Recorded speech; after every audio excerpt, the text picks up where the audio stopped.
we built up a rapport. I don't know how it happened. It happened through working the script out. And then we would call each other every day for lunch and be like, hey, let's work on our rapport. And then we'd go and take a walk. No, I'm kidding. I don't know. It just happened. Don't listen to me. This is late in the day. We had a lot of time. We actually rehearsed for 2 months. And then we shot for 10 weeks.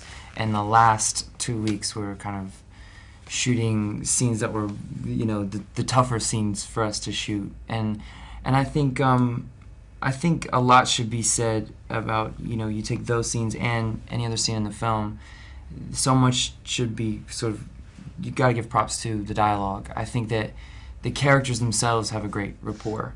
They develop a great chemistry, so it made it easier too, because this one is really hard to work with.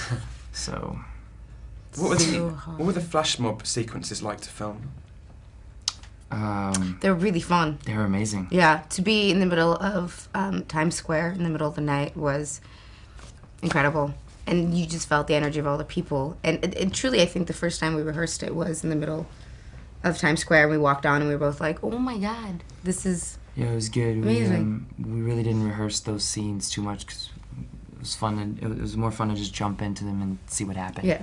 Was it quite refreshing to be boogieing into Crisscross as opposed to what you had to dance to in Black Swan? A little bit, yeah. Considering I didn't have to do anything, it was great. Now, you must be sick of answering questions about the sex scenes in the film. So let me ask you about a different type of Woody, Mr. Harrelson. I mean, sure. What was he like to work with, and how did he keep a straight face during his scenes? I didn't. When the DVD comes out, there's plenty of outtakes where I just laughed at Woody. He's classic. You know, I grew up watching him on Cheers, and it was amazing to get to work with him.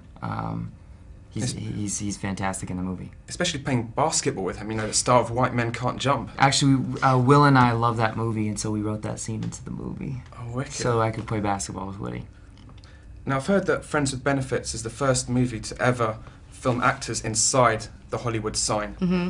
It looks great on paper, I imagine, but how is it actually like to film it? It was really fun. Don't get us wrong. It was pretty amazing. Weirdly enough, though, I didn't know that it actually got cold in LA. The one day that we shot on the Hollywood sign, it was freezing. Yeah. And there were 2 helicopters, and I think they picked up most of the Hollywood Hills dust and blew it at us. Threw it right at us. Yeah. For 12 hours. But other than that, it was a lot of fun. Yeah. I mean, just really great. Not great if you're vertigo, I imagine. Yeah. It was fun. It was pretty spectacular, but then you just felt gross.